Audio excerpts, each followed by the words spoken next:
Liturgia do dia 1º de janeiro de 2024. Solenidade de Santa Maria, Mãe de Deus. Primeira leitura. Leitura do livro dos Números. O Senhor falou a Moisés dizendo: Fala a Arão e a seus filhos. Ao abençoar os filhos de Israel, dizei-lhes: O Senhor te abençoe e te guarde. O Senhor faça brilhar sobre ti a tua face e se compadeça de ti. O Senhor volte para ti o seu rosto e te dê a paz.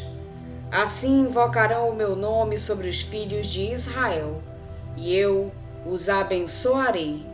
Palavra do Senhor. Graças a Deus. Salmo responsorial é o de número 66. Que Deus nos dê a sua graça e sua bênção. Que Deus nos dê a sua graça e sua bênção, e sua face resplandeça sobre nós. Que na terra se conheça o seu caminho e a sua salvação por entre os povos. Que Deus nos dê a sua graça e sua bênção. Exulte de alegria a terra inteira, pois julgais o universo com justiça. Os povos governais com retidão, e guiais em toda a terra as nações. Que Deus nos dê a sua graça e sua bênção. Que as nações vos glorifiquem, ó Senhor, que todas as nações vos glorifiquem. Que o Senhor e nosso Deus nos abençoe e o respeitem os confins de toda a terra. Que Deus nos dê a sua graça e sua bênção. Segunda leitura. Leitura da carta de São Paulo aos Gálatas.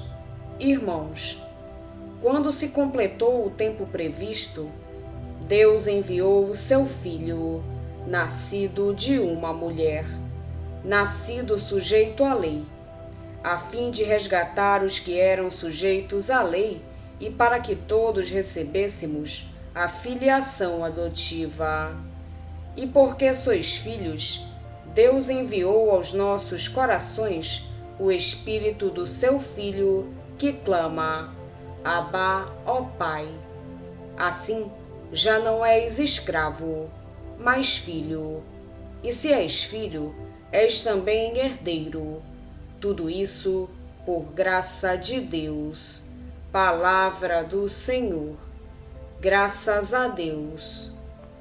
Evangelho de Jesus Cristo, segundo São Lucas. Naquele tempo, os pastores foram às pressas a Belém e encontraram Maria e José, e o recém-nascido deitado na manjedoura. Tendo-o visto, contaram o que lhes fora dito sobre o menino. E todos os que ouviram os pastores ficaram maravilhados com aquilo que contavam. Quanto a Maria, guardava todos esses fatos e meditava sobre eles em seu coração.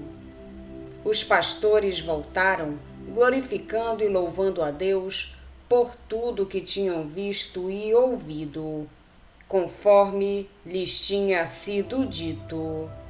Quando se completaram os 8 dias para a circuncisão do menino, deram-lhe o nome de Jesus, como fora chamado pelo anjo antes de ser concebido.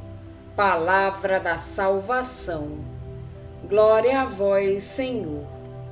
8 dias depois da celebração do Natal de Jesus, a liturgia convida-nos a olhar para Maria, a Mãe de Deus, solenemente designada com este título no Concílio de Éfeso, em 431. Com o seu sim, tornou possível a presença de Jesus nas nossas vidas e no nosso mundo. Mas este dia é também o primeiro dia do ano civil.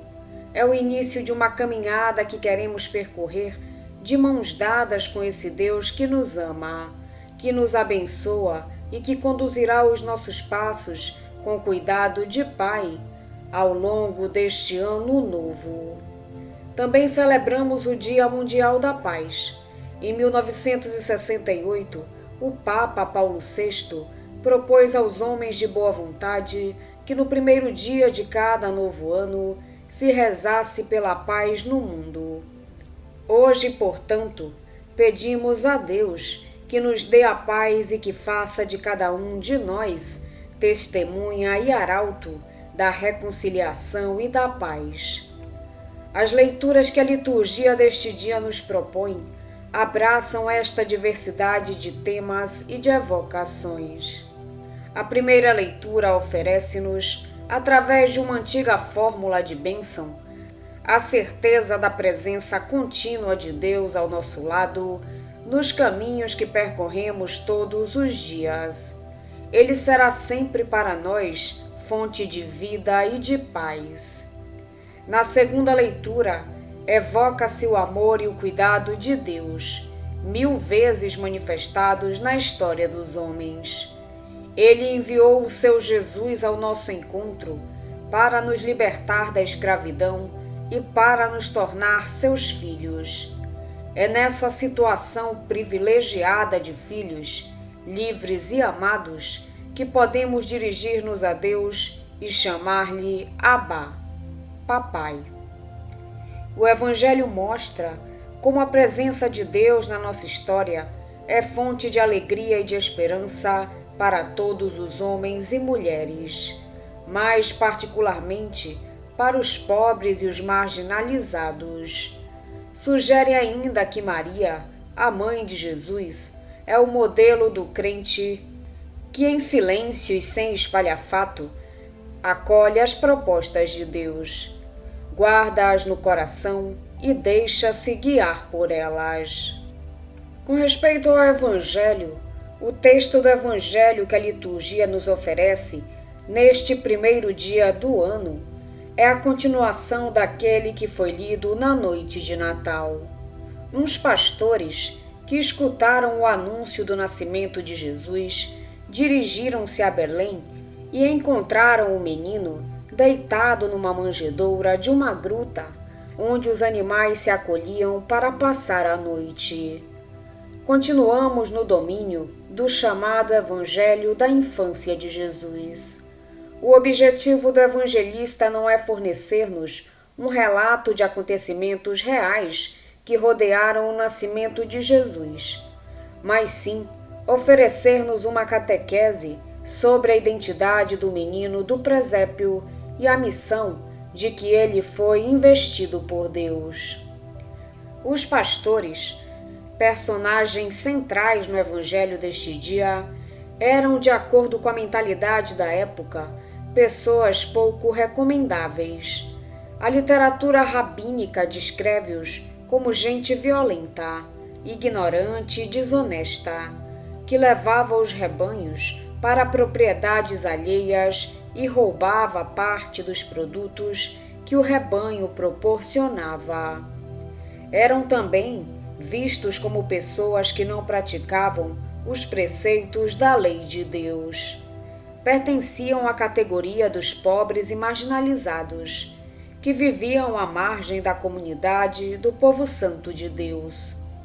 Para Lucas, contudo, os pastores são destinatários privilegiados da proposta que o menino de Belém vem trazer ao mundo e aos homens. É uma ideia muito cara a Lucas. A opção preferencial de Deus vai para os pequenos, os pobres, os desprezados, aqueles que a vida maltrata e a sociedade despreza. Com a chegada de Jesus, atingimos o âmago do projeto salvífico de Deus. Naquele menino do presépio de Belém, a proposta libertadora que Deus tinha para nos oferecer veio ao nosso encontro e materializou-se no meio dos homens. Aliás, o próprio nome que foi dado ao menino, por indicação do anjo que anunciou o seu nascimento, aponta nesse sentido. Jesus significa Yahvé salva.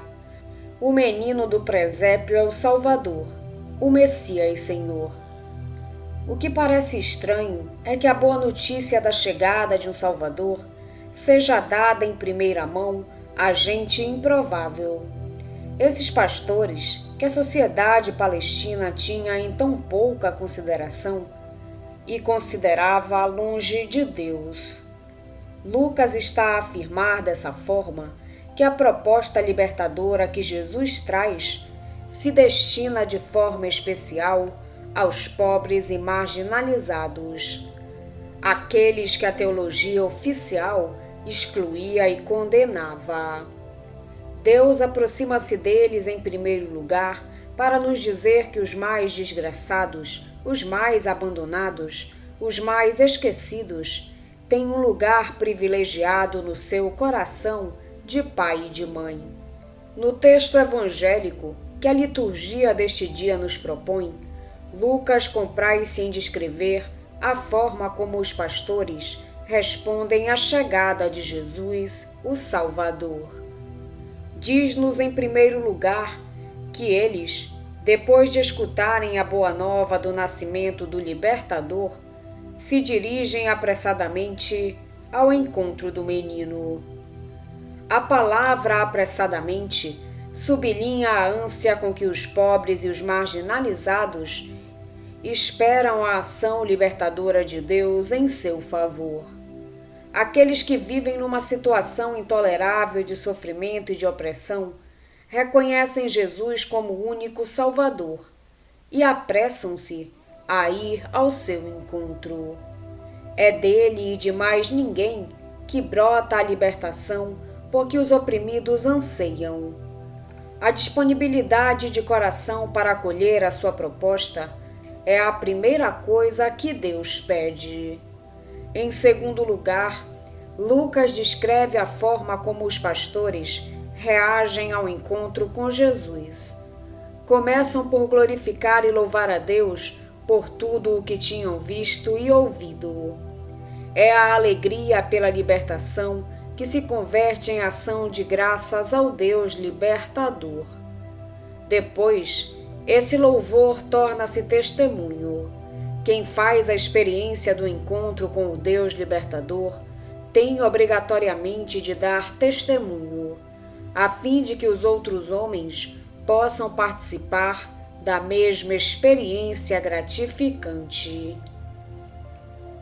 Neste dia em que celebramos a solenidade de Santa Maria, Mãe de Deus, devemos reparar também na atitude de Maria. Ela conservava todas estas palavras, meditando-as no seu coração. Diz Lucas: Maria mantém-se em silêncio, mas escuta, guarda e medita. Atenta, ela lê os sinais da presença amorosa de Deus na história dos homens. Acolhe no seu coração os projetos de Deus. Procura entender os acontecimentos maravilhosos que testemunha e acomodar a sua vida aos desafios de Deus. A atitude meditativa de Maria, que interioriza e aprofunda os acontecimentos, complementa a atitude missionária dos pastores, que testemunham com exuberância a ação salvadora de Deus, expressa na encarnação do menino de Belém. Estas duas atitudes definem as coordenadas essenciais daquilo que deve ser a existência do crente. Vamos pedir a Deus que nos auxilie no dia de hoje para que possamos permanecer na sua santa vontade. Pedimos também a intercessão da Virgem Maria e de todos os anjos e santos de Deus. Pai nosso que estais nos céus, santificado seja o vosso nome. Venha a nós o vosso reino, seja feita a vossa vontade, assim na terra como no céu. O pão nosso de cada dia nos dai hoje. Perdoai-nos as nossas ofensas, assim como nós perdoamos a quem nos tem ofendido. E não nos deixeis cair em tentação, mas livrai-nos do mal. Amém. Ave Maria, cheia de graça, o Senhor é convosco. Bendita sois vós entre as mulheres, e bendito é o fruto do vosso ventre, Jesus. Santa Maria, Mãe de Deus, rogai por nós, pecadores, agora e na hora de nossa morte. Amém. Oração. Ó Deus, que pela virgindade fecunda de Maria, destes à humanidade a salvação eterna, dai-nos contar sempre com a sua intercessão, pois ela nos trouxe o autor da vida. Por nosso Senhor Jesus Cristo, vosso Filho, na unidade do Espírito Santo. Amém. Estivemos reunidos em nome do Pai, do Filho e do Espírito Santo. Amém. Tenham todos um abençoado dia. Fiquem na santa paz de Jesus. Se inscrevam no canal, deixem seu like e compartilhem essa mensagem com seus amigos. Um grande abraço e até o próximo vídeo.